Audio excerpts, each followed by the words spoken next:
Out! You understand? Nazis are not welcome here. Out! Sick people. Sick people. Unbelievable. We're living in a takeover, a total takeover of the government with their thugs, goons, the brown shirts, the Gestapo wannabe dictators coming to the church armed with guns and tasers and handcuffs to intimidate during Passover celebration. Well, I guess that's what it is. They want to enslave us all like the Egyptians did. They want to be pharaohs of today. That's what they're doing. Unbelievable. People, if you will not wake up, stand up, wow, I don't know what is going to happen tomorrow if Canadians will not rise up. Look what is happening in Germany. Germany is taken over by fascism again. The wannabe Hitlers are already ruling. You cannot even leave from one city to another. It's a total lockdown. If you will not be vaccinated like a dog or a cat, you will not be able to buy or sell. You will not be able to go to school or work. Is that the future you want? Is that what you want for your children and your grandchildren? Friends, you gotta join the fight. We have rallies. We are meeting every week. And we need numbers. We need to stand up against them. And we need to, if we don't do it now, I don't think we're going to have tomorrow. Our rights are being taken away from us so quickly, it's unbelievable. The Gestapo.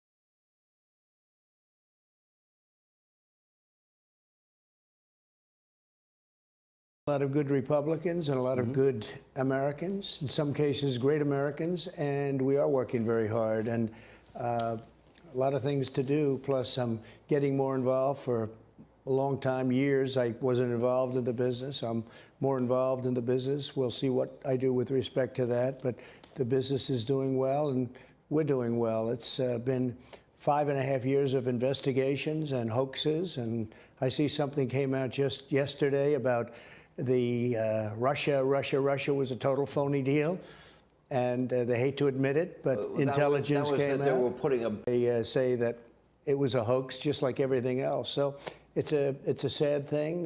You get impeached for doing nothing wrong, then you get a second impeachment for doing nothing wrong, and so it's been pretty wild when you think about it, and very unfair. So we're working very hard, and I think you're going to see something that will start to take place in 22 and will culminate in 24, and you're going to see a lot of big things and great things for the Republican Party and for the country when you look at the border and all of the things that are going wrong right now. What a shame at the border.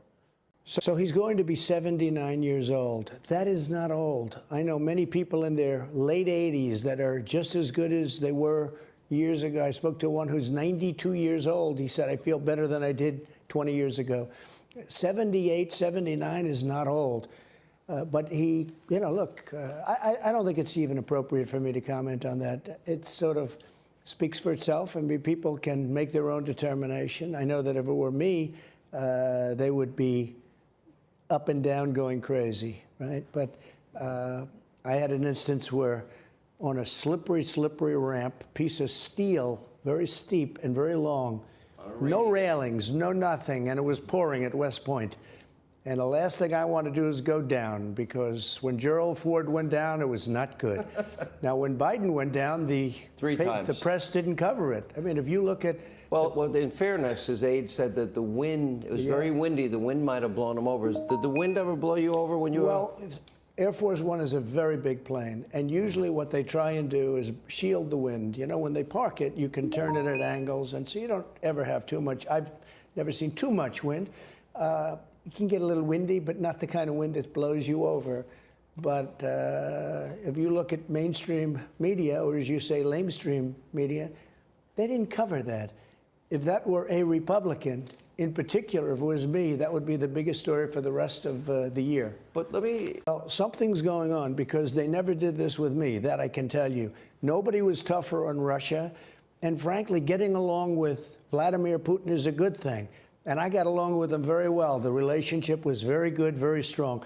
But they never encircled Ukraine. And they never, in Taiwan, China, they never sent warships all over the place like they're doing now. It looks very serious going on with Taiwan.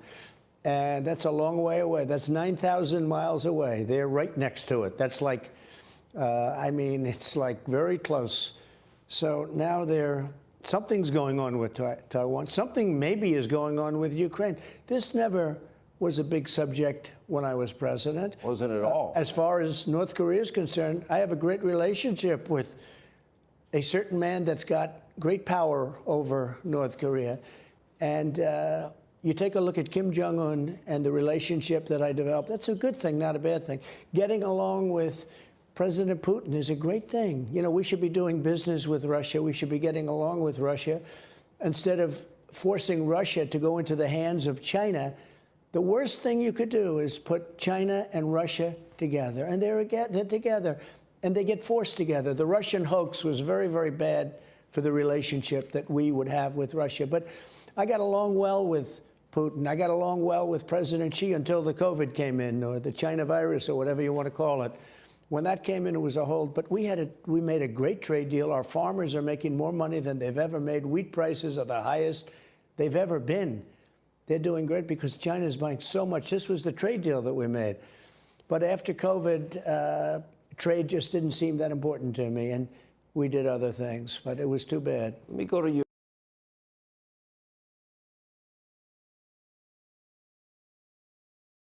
They would not stand for it, and they're playing it down as much as they can play it down. It's a horrible situation, could destroy our country.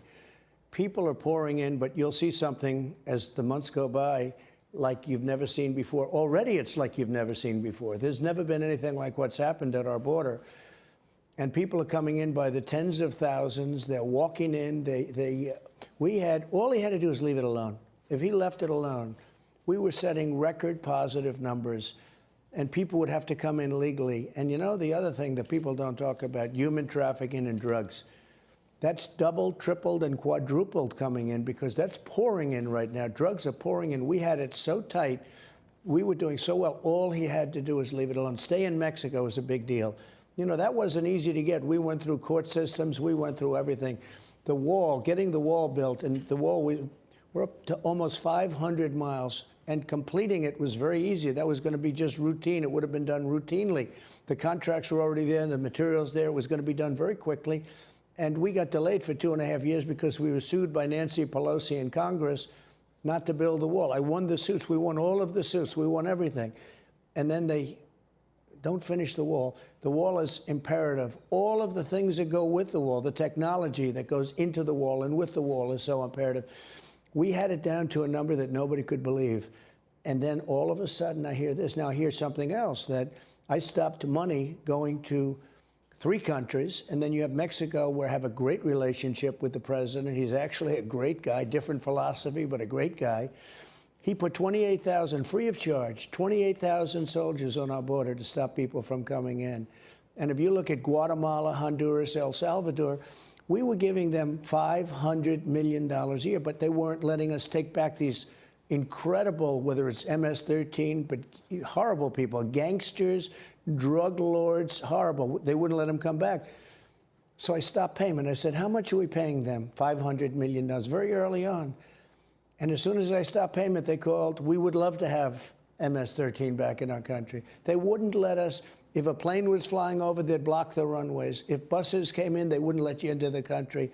So we couldn't get anybody back. Now we just bring them back. He ended that. Now what he's doing is they want to give billions, not 500 million. They want to give billions and billions of dollars to these countries. I get along with all 3 of them, with the top people, all 3 of them. But they're going to be taking in billions and billions of dollars. And what's going to happen is that money is going to go to people that are going to bring people into our country. One other thing, they're sending us not their best people. They're sending us people that, in many cases, not in all cases, are murderers, drug dealers, human traffickers, really bad rapists, really bad people. They're sending us people from their prisons. Those people are coming into our country. And of course, that's just common sense, because all you have to do is take a look at what happened in the case of Cuba, take a look at what happened in the case of other countries. But the three countries, you have really some unbelievably dangerous people coming into our country. They're not vetted. You talk about COVID, you talk about all of that's one thing, but they're not vetted from a criminal standpoint. So we have murderers and rapists coming into our country, and they're just walking in. And just to finalize it, we have people from Yemen and the Middle East coming in, and they're coming in at numbers. Now, they can't come in through the airports. They can't get on a plane. And we had the policy, the ban. We had a ban.